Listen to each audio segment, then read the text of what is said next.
Thank you media వారికి, ఇక్కడికి వచ్చినటువంటి all actors and director and actresses and మా అమ్మాయి నిహారిక, మా ఆత్మీయుడు ఫణి. సో మీ అందరికీ చాలా చాలా చాలా బిగ్ కంగ్రాచులేషన్స్. వంశీ నువ్వేం ఫీల్ అవ్వకు, నేను ఇవాళ ఫినిష్ చేశాను సినిమా.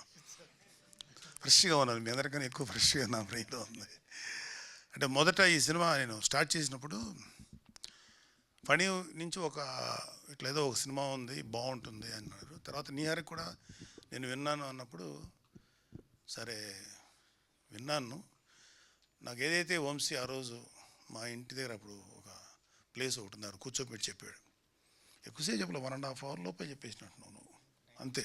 లేదు ఎక్కువ టైం తీసుకెళ్ళి, జస్ట్ 1.5 hour కబుర్లు చెప్పుకున్నాం కానీ 1.5 hour నరేషన్ మాత్రం యాజ్టీస్గా తను ఏదైతే చెప్పాడో ఆన్ స్క్రీన్ అదే చేశాడు.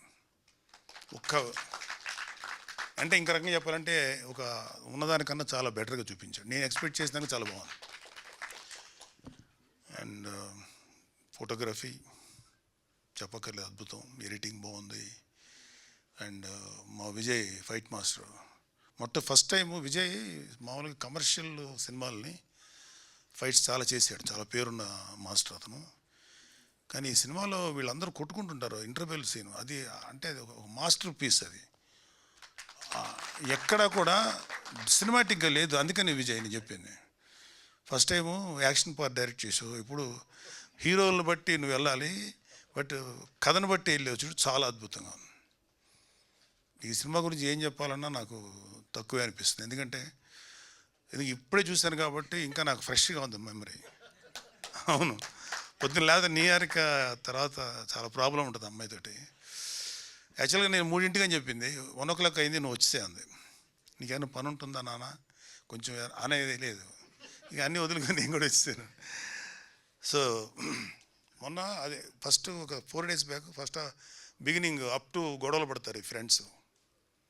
ఇది ఈ రిజర్వేషన్ ముందు అక్కడితో ఆపేసాను. ఈ సినిమా చూడబుద్ధి కాదు, ఎందుకంటే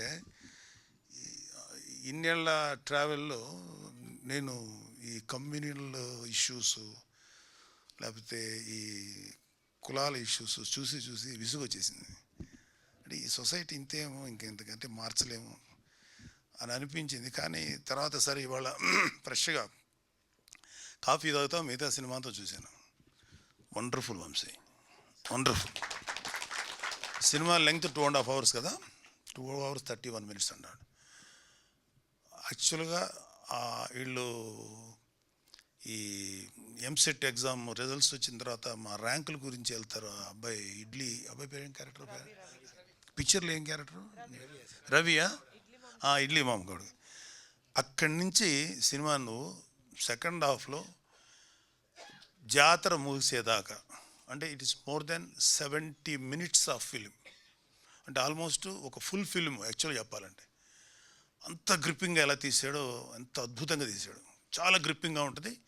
ఇక ఎలక్షన్స్ అనే పార్టు యాడెడ్గా ఉన్న సినిమాకి ఏమి నష్టం కలిగించలేదని నాకు అనిపించింది. అది ప్రజెంట్ ఉన్నటువంటి పొలిటికల్ సినారియోని చాలా బాగా తీశాడు. ఎందుకంటే రెస్పాన్సిబిలిటీ లేనటువంటి చాలామంది నా ఒక్క ఓటుతో ఏమవుతుంది ఎవరన్నా ఇంకా అని అట్లాగంటే ఆలోచన, ఎందుకంటే మేము ఫేస్ చేసాం అలాంటి మాటలు. అందరూ మనతోనే ఉంటారు, అందరూ మనతోనే మీకన్నా ఎవడన్నా గెలుస్తారనేవాడు. నాకు ఎందుకో డౌట్ వచ్చేది. నేను ఎంపీగా నిలబడ్డాను నరసాపురం, ప్రతి వాడు మీరే కొడతారనేవాడు. నాకు కొంచెం భయంగా ఉండేది, డౌట్గా ఉండేది. నా డౌటే కరెక్ట్ అయింది, గెలవలేదు, 3rd position వచ్చాను నేను. సో ఈ 2 రాజకీయాలు నేను చూసిన తర్వాత ఆ సినిమాలో మా జనసేన ప్రస్థానం 2019 దాకా అనుకోవచ్చు మీ సినిమాని అక్కడ దాకా. అందుకే నాకైతే ఇంట్రెస్టింగ్ అనిపించింది.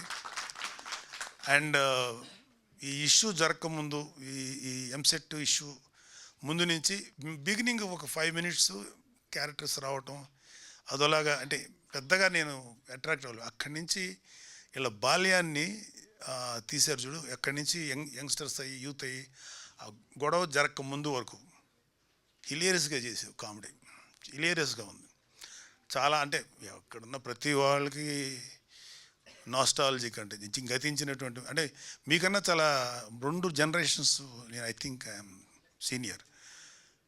2011లో చూపిస్తారు కదా మీది క్రికెట్ ధోని ఆడటం. అప్పుడు నేను లైఫ్లో భయంకరంగా దెబ్బతిని అప్పుడే ఆ సినిమా చూసి గేమ్ చూశాను. ఒక చిన్న ఒక ఏదో తెలియని ఒక సైకలాజికల్ సపోర్ట్, అది అక్కడితో స్టార్ట్ అవుతుంది మీది. నాది అక్కడితో నా కెరీర్ అక్కడితో ఆపేశాను.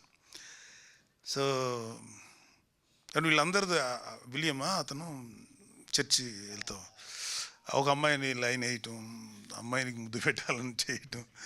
ఇంకొక అతను ఎవరు అబ్బాయి వచ్చాడా, ఇంకొక అతను రాలేదు కదా, అతను వీడియో క్యాసెట్లు తెచ్చిన క్యాసెట్లు కదా సీడీస్ తెప్పించుకొని అమ్మాయి చూడటం, చిన్న బ్లాక్ మెయిలింగ్ ధోరణిలో అవన్నీ చేశారు. తర్వాత అబ్బాయి శివ తను కథ స్టార్ట్ చేయటం, అతను ఒక ముస్లిం అమ్మాయిని చేసి సిస్టర్ అవుద్రా అంటే కొట్టేస్తా ఏముంటుంది దాన్ని ఫ్లేమ్స్ అంటే మాకు లేదు అది గ్రేము అది ఉండేది. ఫ్లేమ్స్కి ఇన్వాల్వ్ అయ్యి అంటే చాలా సరదా గడిచిపోయింది. అంటే మేము కూడా కొన్ని చేసి ఉంటాం కదా ఆ ఏజ్లో. మావి కూడా ఒక 1 వే ట్రాఫిక్ లవ్స్, వాళ్ళు మా ముఖం చూసేవాళ్ళు కాదు, పాడు కాదు, వాళ్ళతో మేము ఇలా మోగ్గా ఆరాధించేవాళ్ళం, పట్టించుకునేవాళ్ళు కాదు. ఇప్పటికే నాకు అర్థం కాదు, నేనే అంత బ్యాడ్గా ఉండే లుక్కేం కాదు, రీజనబుల్గానే ఉండేవాడిని. ఆ అమ్మాయిలు ఇష్టపడేవాళ్ళు, వాడిని చూస్తేనేమో ఈడేంటి ఈడు ఇలా అన్నాడు, ఈడెందుకు ఈ అమ్మాయితో ఇలాగా లవ్ పడిపోయింది, లేకపోతే వాట్ ఎవర్, నాకేం లోపం అని. ఓన్లీ లోపం వల్ల చెప్పే ధైర్యం లేదు, వాడికి ఆ ధైర్యం ఉంది, అక్కడ వర్కౌట్ అయింది.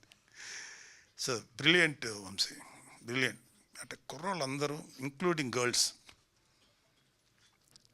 నాకు గర్ల్స్ అందరూ నచ్చారు. అందులో విలియం ఒక రకంగా ఆడపిల్లప్పుడు అట్లా ఉండేవాడు మా చిన్నప్పుడు, అంత అడ్వాన్స్గా లేరు ఇప్పుడు. అంటే ఒక ఈవెన్ 2011 టైంలో 10 అంతకన్నా కొంచెం లోకీలో ఉండేవాళ్ళు ఆడపిల్లలు. మేము కూడా మొగ్గా వాళ్ళని ఆరాధించేవాళ్ళం, గట్టిగా వెనక్కి తిరిగి చూస్తే పరిగెట్టి వెళ్ళిపోయేవాళ్ళం, అంత టెన్షన్లు ఉండే. బ్యూటిఫుల్గా చేశారు అసలు ఆ లవ్ సీన్స్ కానీ, లేకపోతే దాని మీద వచ్చే కామెడీ. అందులో ప్రసాద్ ఒకడికి ఫోన్ చేసి లేడీ వాయిస్లో మాట్లాడుతుంటే అతను ఏ అకౌంట్లో అది అది ఇలాంటి పనులు మేము అంటే ఇలా చేయలేదు. కానీ మాకు సినిమాకి వెళ్ళేవాళ్ళం, మా నెల్లూరులో లీలామాల్ ఉండేది, మేము పరిగెట్టుకుని వెళ్ళేవాళ్ళం. కొంచెం ఇంగ్లీష్ మూవీస్ చూసే ఇష్టం ఉండేది, పరమ దరిద్రంగా ఉండే సినిమాకి వెళ్ళేసేవారు. అలా 4-5 సార్లు జరిగేది. మా ఫ్రెండ్స్ ఏంటంటే వాళ్ళు చూసేవాళ్ళు కాదు, ఎరా సినిమా ఎలా ఉందని అడిగేవాడు. నేను దొరికేశాను కదా, ఈడెందుకు ఇంత అదిరిపోయింది రా సినిమా, స్టార్ట్ టు ఫినిష్ అసలు ఊహించవు అంత గొప్పగా ఉంటుంది. నెక్స్ట్ డే ఆడు వెళ్ళేవాడు, అమ్మాయి అతృప్తి, వాడు తిట్టేవాడు. ఇలాంటి కొన్ని పనులు చేసేవాడు మేము. అలాగే అందరినీ ఇట్లా ఏడిపించటం. అలాగే స్టేజ్ మీద ఎవరన్నా బాగా డ్యాన్స్ చేస్తే మాకు జలసి, మేము చేయలేము. అదేదో ఉంది కదా సీను, ఎవడో చేస్తుంటే కింద నుంచి అల్లరి చేసేది ఉంది ఆ ఫ్లేమ్స్ టైంలో. యా ఇక్కడ మా కాలేజీలో మీకు తెలిసే ఉంటుంది, సినిమాలో యాక్ట్ చేస్తున్నాడు బాలాజీ భవన్ అని, రోహిణి వాళ్ళ అన్నయ్య, అతను మేము ఒకే కాలేజీ. పాపం అబ్బాయి కమల్ హాసన్ లాగా చాలా బాగా డ్యాన్స్ చేసేవాడు. మా కుళ్ళు, మేము చేయలేము. మరి ఏం చేయాలంటే అతను స్టేజ్ మీద ఉంటే గోల్ చేసేవాళ్ళు, స్టేజ్ మీద దింపేసి అంత తప్పు పనులు చేసేవాడు. ఇప్పుడు అనిపిస్తాయి ఎంత తప్పుడు పనులు చేసాం, ఒక కళాకారుని అవమానించేవాడి. సో అవన్నీ గుర్తొచ్చినాయి నాకు మీ సినిమా చూస్తున్నంతసేపు. Really mind blowing.